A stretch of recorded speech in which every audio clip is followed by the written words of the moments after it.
Okay, so today we're going to try something different. I'm sorry I couldn't be here. Okay, I'm already having issues, so hopefully this will work. So I'm sorry I couldn't be in class today, but I'm going to record my lecture now, and you guys will be watching this tomorrow while I'm gone with the Quiz Bowl team. So what we need to get covered today is section 4.4, and this is on solving equations and solving word problems. And so we're going to get through the solving equations part, and then there is a handout. If you'll look on the front desk, you should see there's 4 pages, and so they're laid out one page at a time. If you'll grab one of each page and staple that together, there's a handout on doing the word problem, so I will try to address that as much as I can in this 50-minute block of time. But if I don't get to it, you have the handout to work from, and then if you have any questions, you can let me know on Monday. Okay, so I know we kind of skipped solving some equations in 4.3 and maybe even possibly in 4.2, but we will cover everything here that you need to know about solving equations involving logarithms and exponents. So the first type of equation that section 4.4 addresses is solving an equation that has just one single logarithm. So, so you see number 3 here, we have log. What's the base of this log? It's log base 10 of x plus 20 equals 2. So the trick to solving a logarithm, or sorry, the trick to solving an equation that has just a single logarithm is to do the loop. So we've actually done this before. So if I want to solve for a variable that's stuck inside the logarithm, like this one is right here, the trick to solving this equation is to do the loop. That will get your variable outside the logarithm where you can solve for it. So, the way you do the loop is you grab the base, which in this case is 10, and I went ahead and rewrote the logarithm so we could see that base of 10. You raise it to the power of whatever's on the other side of the equal sign, and then you set it equal to whatever's inside the logarithm. So what we're going to end up with is 10, the base of the log, raised to the power of 2, which is what's on the other side of the equation, and we're going to set that equal to the thing that's inside the logarithm, which is x plus 20. Okay? Now we can solve this for x. The logarithm is no longer in our way. We just need to simplify the left-hand side, and we could do that by squaring it. So we'll get 10 squared, which is 100, equals x plus 20. And then we solve for x quite simply by subtracting 20 from both sides, and we'll get x is equal to 80. Or in this case, 80 equals x, which is the same thing. So the solution to this equation is 80. Something important to realize about logarithmic equations is that you must check your answer in the original equation. It is possible to get a bogus solution in solving these equations. So we've seen that before with square root equations. So you have to be careful because sometimes bad solutions slip through this process. So you should really check your answer on these.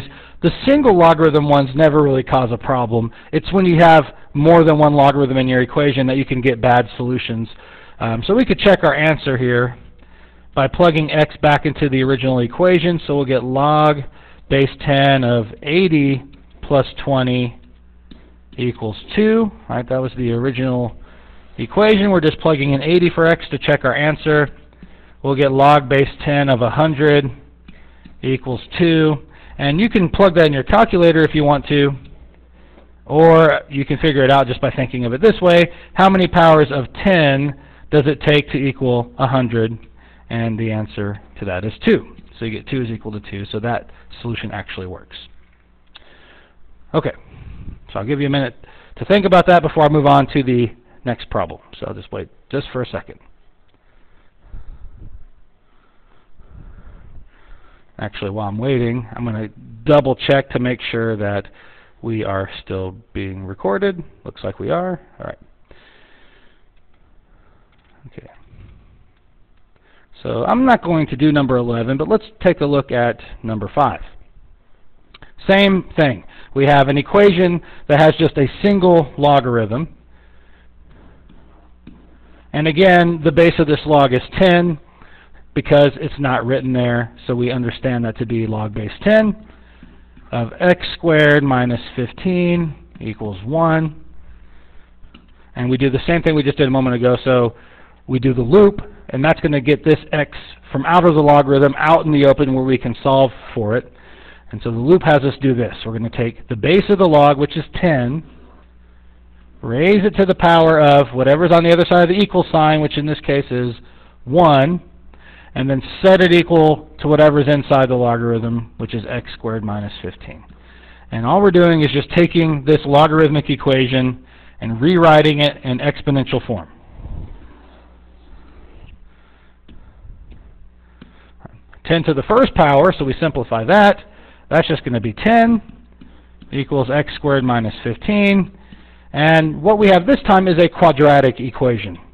And we know it's quadratic because the degree is 2. It's degree 2, which means it's quadratic.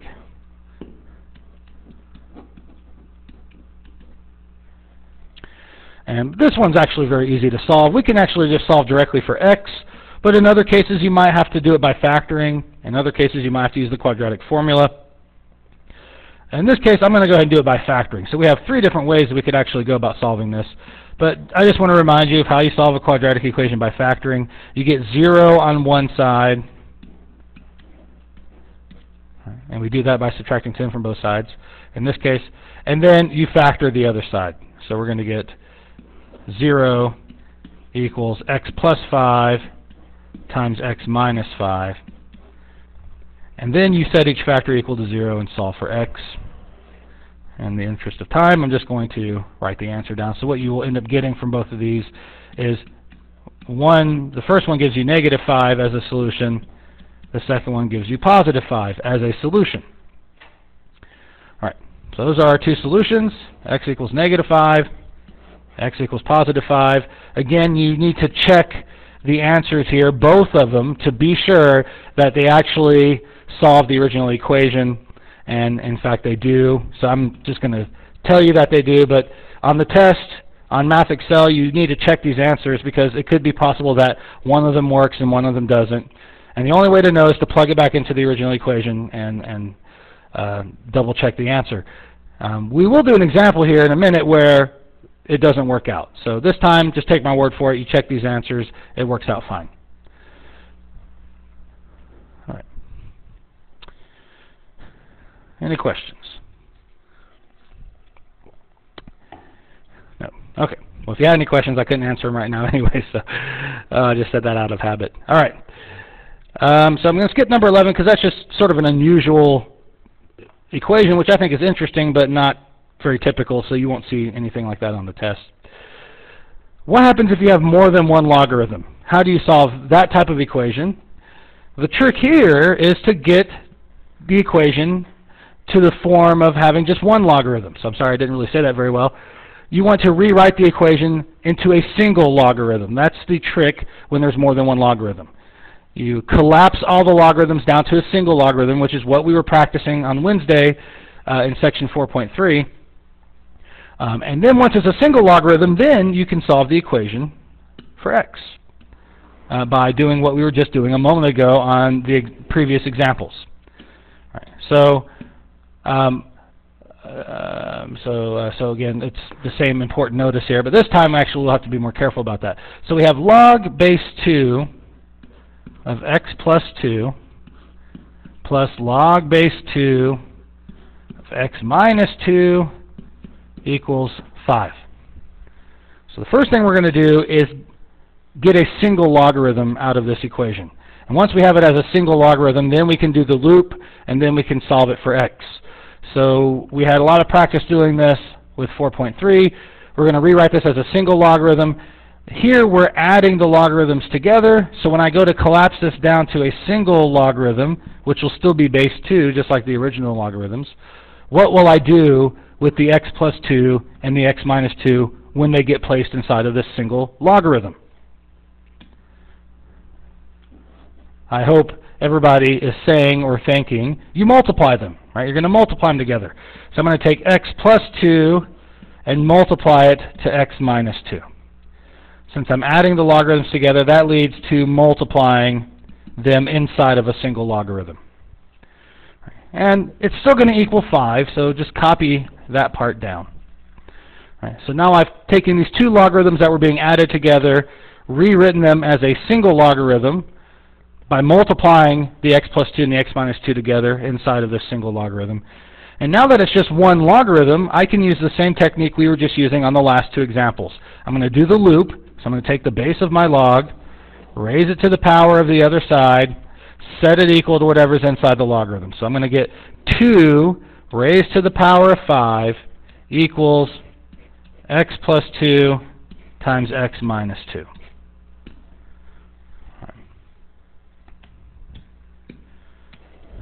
Okay. And now I need to solve this equation. And you might say, I'm not really sure where to go from here. Well, what you need to do is multiply this out, multiply this part out right here, and you do that by foiling. And so you're going to get x squared minus 4. When you FOIL that out and you simplify, what you really get is x squared minus 2x plus 2x minus 4, but then the two terms in the middle cancel out, so ultimately it just becomes x squared minus 4. And then 2 to the 5th power is 32. And again, you see we get a quadratic equation. This time I will solve it by solving it directly for x, and again, I can only get away with that because there's just one x in this whole equation, so I can just work at getting that 1x by itself. So I will add 4 to the other side, and we're going to get 36 is equal to x squared. And then we take the square root of both sides to solve for x. What do I do when I take the square root of both sides? That's right, you do plus or minus. So we get two solutions here. We get positive 6 and negative 6. X equals 6, x equals negative 6. But we need to check our answers here, and this time I'm pretty sure one of these works and one of them doesn't. And where you check your answer is in the original equation.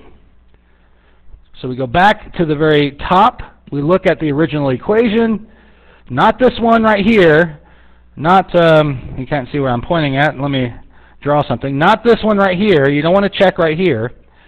You need to go back up further to the very beginning. You want to check your answer in this equation right here.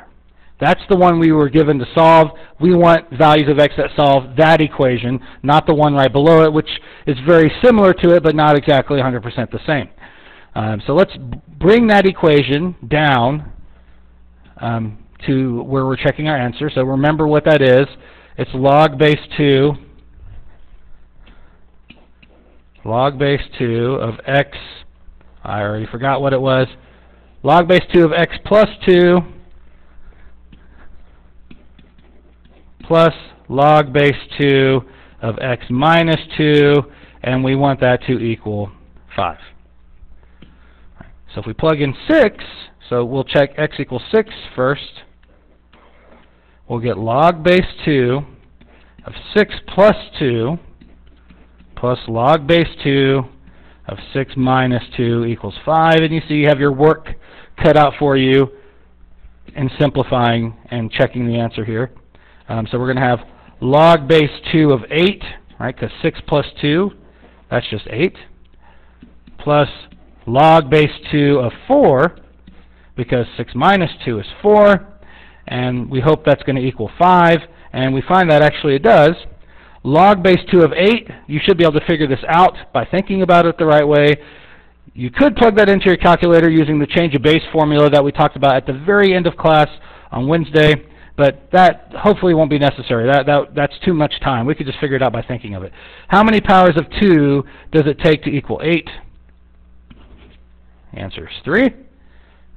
And for this one, how many powers of 2 does it take to equal 4? The answer is 2. So we get 3 plus 2, which is 5. And so x equals 6 is a good answer. What about negative 6? What's going on with this? Why doesn't this one work? Well, let's check negative 6 in the same equation. And I'll just instead of writing the equation all over again, I'll just copy it from the left-hand side here, plugging in -6 wherever I have x. We're going to have log base 2 of -6 plus 2 plus log base 2 of -6 minus 2, and we hope that equals 5. And you might notice right away we're going to run into a problem. We're not going to be able to even get to a point where we can check to see if it equals 5. Because what happens, let's just take the first logarithm. What is this going to become? We get log base 2 of -4. That's a problem right there. You cannot take logarithms of negative numbers. Right. So this is undefined. So it's not going to solve the equation. It doesn't even have a value. How many powers of 2 does it take to equal -4? There's no answer to that. There's no solution. Right? How many powers of 2 does it take to equal -4? You might think -2, but that doesn't work because 2 to the -2nd power is 1/4.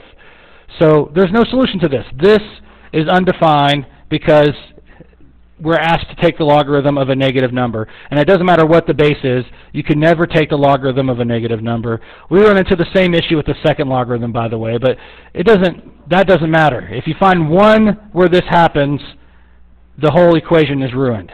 Right? So if you get one undefined logarithm, you can't proceed any further. So -6 doesn't work. Toss it out. It doesn't solve the equation. It doesn't even get through the equation. It's undefined. So any questions on solving equations of 2 logarithms? See, I did it again. Oh man, this is going to be funny. Excuse me, I'm going to have a little sip of water. Well, let me say this. If you have any questions about solving equations with 2 logarithms, please email me over the weekend or let me know on Monday if we need to talk more about that. All right, are we still recording? Good, we're still recording. 17 minutes, so I'm making pretty good time. I should do this all the time. Number 19 is not really all that great of an example. It's sort of an unusual one that you won't run across on the test. So I'm going to skip that one. Number 25, I like to address this one because it's unusual. I guess which was the reason I didn't address the previous ones, but there's a good lesson to learn from number 25. And that lesson is you don't want to do the loop if x is not inside the logarithm. All right, so if x is not already inside the logarithm, the loop is unnecessary. You only do the loop to liberate a variable that's stuck inside of a logarithm, and that's not the issue with number 25. So we don't need to follow the same protocol that we did in the last example, where if you have multiple logarithms, which we do here, right? We have 2 logarithms here, but the difference with this one is that there's no variables in these logarithms. Right? We just have 3 and we have 2, and they're just numbers. Natural log of 3 is just some number that's being multiplied to x, and natural log of 2 is just some number that's being multiplied to x. The x is already out in the open where we can solve for it. So if that's the case, all you need to do is just get x by itself. You don't need to do the loop in this problem. Attempting to do the loop will actually make things worse, and you'll be in a worse position to solve for x if you try to get a single logarithm here and do the loop. If x is already outside the logarithms, then that's a good thing, and you don't want to do anything to mess that up. So what we'll do here is since we have 2 different x's in this equation, we need to get them all on the same side of the equation. So I'm going to add the natural log, I'm going to add x times the natural log of 2 to both sides of the equation. And so we're going to get x times the natural log of 3 plus x times the natural log of 2, and we'll have a 2 on the right-hand side. Because what happens on the right-hand side is that these are going to cancel out, so we just have the 2 left over here. And on the left-hand side, we just have these 2 terms that we just write out side by side.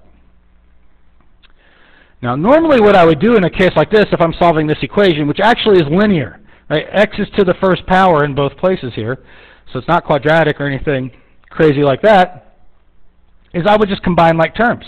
If I was solving an equation like this, where I had 5x plus 3x equals, 8 or something simple like that.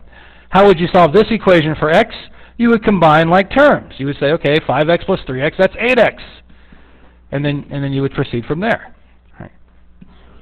You want to do the same thing in this equation. You have two x's here. All you have, even though it's a crazy number, it's still just a number. Natural log of 3 is a number. That's the coefficient of this term with x. And natural log of 2, again, is just a number. It's the coefficient of this x. Just like over here, 5 is the coefficient here, and 3 is the coefficient here. Now, here we're just so used to combining these together, we don't really stop and think about how that happens. Right? We've never probably even been taught how does that happen. How mathematically is it possible for you to add 5x and 3x and get 8x? We were just told how to do it, but not why it's possible to do. And the reason this is possible over here is because what you're really doing behind the scenes, you don't ever think of it this way, is you're factoring out an x. X is a common factor in both of these terms. So factor out the x, and what are you left with? You're left with 5 from the first term plus 3 from the second term.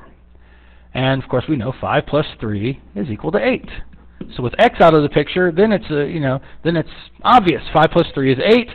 That's being multiplied to x, and so that's how we get 8x. So really, when you're combining like terms, you don't think of it this way, but what you're really doing is you're factoring. You're factoring out that common factor, and that's what allows you to combine like terms. That's what we want to do over here. So back to this equation here, the way you solve this for x is you factor it out. It's a common factor in both of these terms. Factor out the x. That's how you combine these together as like terms. So we factor out the x. We're left with natural log of 3 from the first term plus natural log of 2 from the second term. And it's still equal to 2. And now you can get x by itself. You could go ahead and do that right now by dividing, right? By dividing by this parentheses on both sides. But we can actually make things, we can actually make things slightly easier for ourselves, because now we can actually collapse these two logs together into a single logarithm, and then we just have to divide by a single thing. So how do we collapse these together? Well, the base of the log is going to stay the same, so it's still going to be natural log. Since we're adding here, what are we going to do with the 3 and the 2? Just like in the last problem, we're going to multiply. So we'll get natural log of 6 when we add those logarithms together into a single logarithm. And you don't have to do that, but I think it makes the problem easier. So now we can get x by itself, and we have, it's not as scary looking at this point. You divide by natural log of 6 on both sides. And so that's how we get x by itself. And so we'll have x equals 2 divided by the natural log of 6. That's the exact answer. But we could also plug that into our calculator to get an approximate answer. And it depends on what Math Excel wants you to do, which one you should do. If it says just to post the exact answer, you leave it the way I have it boxed in right now. But if the directions say something like round your answer to 4 decimal places, then it wants an approximate answer. So then we should plug this into our calculator. And so let's go ahead and do that. And let's see, minimize this. So we're at 23 minutes, so I got about 25 minutes left. So what we'll do is type in 2 divided by the natural log, so we have to use the natural log button this time, of 6. And since we have it on our calculator, we can plug that in. And so you get 1.1162. I think it usually asks for 4 decimal places. So that is the answer. So let's go back down to that. 1.1162. Whoops. 1.1162. And this is an approximate answer. So if it asks you to approximate an answer, If it says give an approximate answer, or if it says that by default by saying round your answer to 4 decimal places, that means it wants an approximate answer, then this would be the appropriate answer here. If it says leave your answer exact, then we should leave it with the logarithm in there. So exact answers retain their logarithms unless they're able to be simplified nicely. Approximate answers, you just dump it in your calculator and round it to some decimal place. Okay. So that was an interesting problem, but and not that I'll put one exactly like that on the test, but I could possibly have a word problem where that situation arises, where you have x on the outside of 2 logarithms, or there actually could be an equation with 2 exponents where that kind of situation arises. So in fact, we might see that here in just a minute. So without further ado, let's look at this equation. These are equations where we have a single exponent. And so I think, I don't know, maybe I'll just do one of these because there's not too much difference between 27 and 31. So I think I will just do number 27. All right, so let's erase this stuff. Okay, so we want to solve this equation. 2 to the x minus 1 power equals 7. The trick to solving an equation that has a single exponent is to rewrite this equation in logarithmic form. Right, so well, let me say this. It kind of depends on whether you want an exact or an approximate answer, actually, how you should go about solving this. Okay, let me try that again. So I need some more room. So I'm going to do this problem in 2 different ways, actually, to show you how you would proceed depending on whether you want an exact answer or an approximate answer. So if I want an exact answer, I should proceed by doing what I just said. Rewrite this exponential equation in logarithmic form. So if you're trying to solve for an x that's stuck in the exponent, we're going to rewrite this as a logarithm. If I can spell, of course. Rewrite as a logarithm. So that's what we're going to do with this. So do you guys remember how to do this? We practiced this earlier in the week. So I'm going to rewrite it as a logarithm. So I'll start by writing the word log. The base of my log will be what? Okay, hopefully everybody said 2, right? The same as the base of your exponent. That's what the base of your log becomes. The logarithm will equal what? Okay, hopefully everybody said x minus 1, right? The logarithm will equal the exponent. Logarithms equal exponents, right? That's a main theme of this chapter that you want to know, which means that what goes inside the logarithm, the last thing that we haven't accounted for, which is the number 7. So that's rewriting this equation in logarithmic form. And now x is down on the ground, out in the open where we can solve for it. So we can get x by itself by adding 1 to both sides. When you add 1 to the left-hand side, it does not get added into the logarithm. It just gets written beside it. So your final answer in exact form, right, so this is an exact answer, would be that x equals log base 2 of 7 plus 1.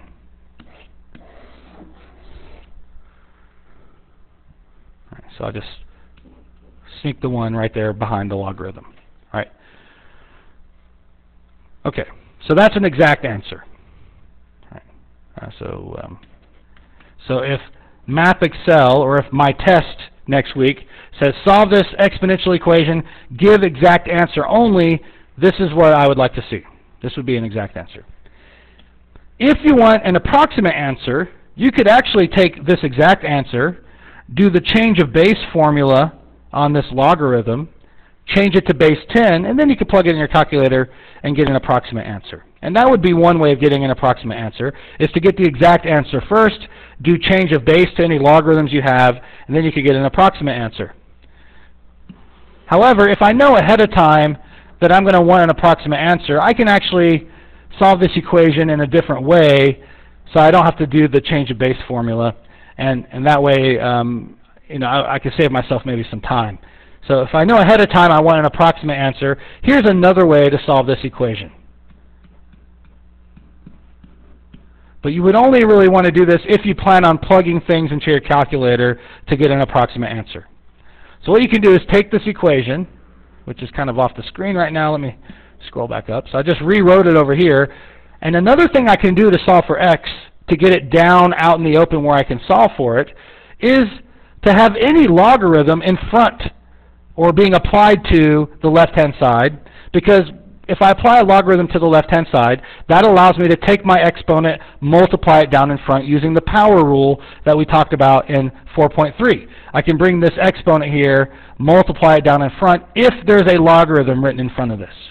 So I'm going to put a logarithm here, but the logarithm I'm going to choose is going to be a logarithm that I can plug into my calculator. So I'm going to choose log base 10. That way I know that I can plug whatever I get into my calculator when the time comes. So I'm going to apply a log base 10 to the left-hand side, and I'm going to apply a log base 10 to the right-hand side. By doing this, that allows me to grab my exponent and multiply it down in front of the logarithm. So it allows me to access the exponent, to liberate it from, to liberate the x from being stuck in the exponent. Now it's going to be down here on ground level. We're going to have x minus 1 in front of the logarithm, and then we'll have log base 10 of 2 left over, where 2 is all that's left inside the logarithm now. And on the right-hand side, we'll just have log base 10 of 7. All right, so I'm bringing the exponent, multiplying it down in front of the logarithm, keep it in parentheses, and what you have left inside the logarithm is just the 2. So now I can solve for x. The way I'm going to solve for x, now that it's down here, it's not quite out in the open because it's stuck inside this parentheses, I'm going to distribute this log base 2. Actually, that doesn't make sense, does it? Let's do this instead. You could distribute it. That wouldn't be wrong. We could still solve it that way. But why not? Instead of getting logs all over the place, let's just get rid of this logarithm here. Since it's being multiplied to the parentheses, let's divide it to the other side. So we'll divide log base 10 of 2 to the other side. And that's going to cancel this out over here. And we'll get x minus 1, which actually we don't need parentheses around anymore, but since I already wrote it, I'm going to leave it there, equals log base 10 of 7 divided by log base 10 of 2. And then we'll add 1 to both sides to get x by itself. Again, the parentheses aren't really there anymore. I just accidentally wrote them there. So we're going to get x equals log base 10 of 7 divided by log base 10 of 2 plus 1. And now, and you might say, well, why didn't you plug this stuff in your calculator already? It was already log base 10. It's a good idea just to wait till you get to the end and just do it all at once at the end. But notice that if I did the change of base formula over here to my exact answer, if you apply the change of base formula to this log base 2 of 7, this is what you would get. Log base 10 of 7 divided by log base 10 of 2. So we end up in the same place. But if I know ahead of time I want an approximate answer, this is another way to approach the problem where you just go straight for that approximate answer. So again, I'm going to plug this on my calculator, and I want you guys to see how this is done. So I'm going to switch over to the camera, and I'm running out of time here, so let's do this quickly. And I'm doing this very slowly. So here's the camera right here. So we're going to do log base 10 of 7. Sometimes I just like to do that first, divided by log base 10 of 2, and do that next, and then add 1. Just do it one thing at a time. There's no reason to rush through that exercise. So we get 3 point to 4 decimal places, 8074. Right, so that's going to be our answer. And if you guys can't see that, it's possible that you might not be able to. I'm not sure. I think you can. I think this is recording everything. So there you go. So let's go back to our screen and write this answer down. So let me get back over to the board so I can write it. All right, we're going to have 3.8074. That's a 0. All right. So there's our approximate solution. All right, so again, read the directions, and based on the directions, you could decide which path you want to take. But if you take one path, you can always jump back over to the other path. For example, if I accidentally took the approximate path, and I wanted to get back to having an exact answer, if you get down to this point, this is still exact. You could just leave it like this. So it's still exact at this point, and then if you want to get an approximate, you just go to that one last step. Okay, so one more type of equation that we have that I need to talk about is when you have equations of two exponents. So let me see how much time I have. Okay, so we've got about 15 minutes left, if you guys started everything on time. So here we go. Equations with two or more exponents. These are the more difficult ones. So you'll see from number 35 that these can be pretty tough problems. 39, there's actually a shortcut through this problem, and this goes back to what we learned in 4.1. And what we learned in 4.1 is that if you can get the same base on both sides of this equation, then you can find the solution by setting the exponents equal to one another. And that way will always be easier than resorting to using logarithms. So if that's an option, you definitely want to take that option. And that is an option here in number 39. I can get both sides of this equation to have the same base. So this side has base 2. I can make this side have base 2 by rewriting the 4 as 2 to the second power. Now that 4, which is 2 to the second power, is still getting raised to the 3x power, so we still have to account for that. But now I have both sides with base 2. And what do I do with these exponents here? When you have one raised to another one like this, you multiply. So I'm going to multiply these exponents together, and I'm going to end up with 2 to the x minus 1 power. No, it doesn't equal 4. Equals 2 to the 6x power. Since both sides have the same base, I can use the one-to-one property to set the exponents equal to one another. So according to the one-to-one property, this equation can only be satisfied, because they have the same base, this equation can only be satisfied when the first exponent equals the second exponent.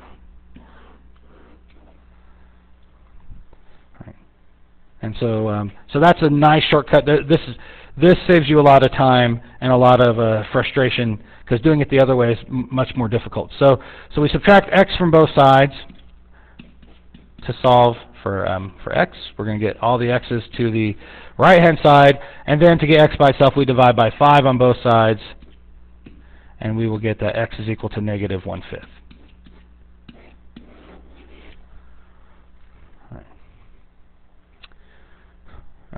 So if that's an option, take that option. If it's possible to get both sides to have the same base, that's always the way you want to go. Sometimes, though, it's not going to be possible. Sometimes you won't be able to get the same side to have sometimes you won't be able to get both sides to have the same base, and that's exactly what's going on with number 35. And these are probably the most difficult ones, even though they look like simple, little, easy weakling equations. These are actually some of the more difficult ones to solve. Right. So while it might seem like there's a chance you could get both sides to have the same base, you can't. The 6 cannot be rewritten as 3 to some power. 3 to the second power is 9, not 6, so that doesn't work if that's what you were maybe thinking. And so we can't make both sides here have the same base. So what do you do in that case? If you have two exponents and you can't get both sides to have the same base, you have to resort to using logarithms. And in this case, I would recommend using log base 10. Even if you're wanting an exact answer, you need to pick a base for a logarithm, so I would say log base 10 would be the way to go. So what we're going to do is take this equation and apply a log base 10 to both sides of the equation, and you know why, because that gives you access to the exponents. It brings the exponents down from the air down to the ground where you can actually work with them. So I'm going to apply a log base 10 to the left-hand side and apply a log base 10 to the right-hand side. And that immediately allows me to invoke the power rule, which allows me to bring the exponent and multiply it down in front on both sides of the equation. I can do this on the left-hand side and on the right-hand side. and that brings x down out of the air, puts it on the ground where I can solve it. All right, so what you end up with, I'm going to continue up here, is you'll have x in front of this logarithm, which still will have the 6 inside of it. And on the right-hand side, you're going to have x plus 1. You need to put that in parentheses in front of this logarithm, which will still have the 3 inside of it. All right. So that's progress, but it's still a big mess. So to solve for x, what you need to do is get this x out of the parentheses by distributing this logarithm. And this time you have to distribute, so that's kind of where I got confused last time. Last time we were able to divide it out of the way, but really you need to distribute it so that you can get this x out of the parentheses, and in such a way, I guess, I don't know, maybe you wouldn't have to distribute it necessarily, but that's the way I do this problem. So you probably could do this problem also by dividing it over here, but then you're still going to have an x with a fraction of logs beside it, and that's not going to be easy to deal with either. So I think the easiest way to deal with it is to go ahead and distribute that log base 10 of 3. So you're going to have a log base 10 of 3 multiplied to the x, and you're going to have log base 10 of 3 multiplied to the 1. And of course, 1 times log base 10 of 3 is just going to be log base 10 of 3. Now hopefully the one example that we did earlier, where we already had x outside the logarithms, will help you in this situation, because it's the same exact identical situation as that example we did earlier. We have x outside the logarithms now, so what we need to do is get all of our x's to one side of the equation. And I'm going to do that by subtracting this term over to the left-hand side. So we have all of our x's on the left-hand side. So we'll have x times log base 10 of 6 minus x times log base 10 of 3. And I'll have on the right-hand side, all that I have left over there is log base 10 of 3. And then just like we did before, these technically are like terms, and the way we combine them together is by factoring out the x. So now we combine these like terms together, and we end up with log base 10 of 6 minus log base 10 of 3 inside the parentheses. And before we divide that to the other side, which you could just divide it over there the way it is. You could combine these together. In this case, we are subtracting the logarithms. So what am I going to do with the 6 and the 3 when I put these two things together inside of a single logarithm? Right. So I hope everybody is thinking division. You're going to take 6 divided by 3, which gives you 2. Right. And then this x just gets copied down, and this right-hand side here just gets copied down. Good. Wow. We jumped way down. Okay, I didn't mean to do that. Sorry about that. So, okay. So what I do want to do here is erase that line underneath, so let's get rid of that. Okay. So continuing to solve, let's switch colors. Now we can get x by itself by dividing log base 10 of 2 on both sides. And then you can, again, if you want an exact answer, just leave it like this. This is exact. All right, so this would be an exact answer. But if you want to approximate that, you can, because you can just plug it in your calculator. And so what you end up getting, so without showing you the screen, because I think I'm running out of time, I'll just tell you what you should get when you plug that in your calculator. You should get log base 10 of 3 divided by log base 10 of 2. And I end up with 1.5850. And that's an approximation from the calculator. Okay, so that's the basics of solving these new types of equations that contain logarithms or exponential expressions where x is stuck in the exponent. The next thing that you want to look at are the word problems, which I ran out of time on in doing this video. We have about, looks like we should have about 5 minutes left of class at this point. So just scrolling down, this equation is just a cool equation, and I know that sounds really nerdy for me to say, but it's a really neat equation, but definitely it's like a trick, though. It's more like a puzzle to figure out how to solve it, and not really anything you need to know about. So, and I'm definitely not putting anything like that on the homework or the test. This one is a little bit more relevant to what we might be doing with some of the word problems, and so it's also a little bit tricky, but again, I only have 5 minutes. So I'd like to maybe speak for a few minutes about the word problems. And it's possible that, you know, maybe in these word problems you might, I don't know, I mean, this is still kind of hard relative to even what you'll get from the word problem. So I don't think you'll see anything that hard on the test either. All right, so the word problem. So let me show you what the handout looks like. So here you are. And there's two types of word problems, just like there's two types of equations, basically. You have exponential word problems, which are the more common ones, and then you have logarithmic word problems. Let me say one thing about the test. There will be one word problem on the test with logarithms, and there will be a couple of them with exponents. The one logarithmic equation word problem that I have on the test, it's the easiest problem on the test, just about. It's very, very simple, but students get turned off by it because it's a long problem. It's like a huge paragraph explaining what all the variables are, what the formula means.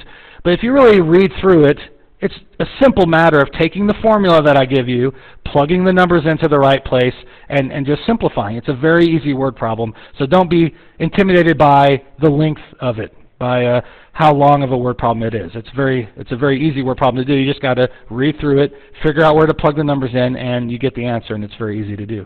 So the exponential word problems are a little more challenging. So one very common type of exponential word problem is carbon dating, and this is based on the fact that radioactive elements decay exponentially.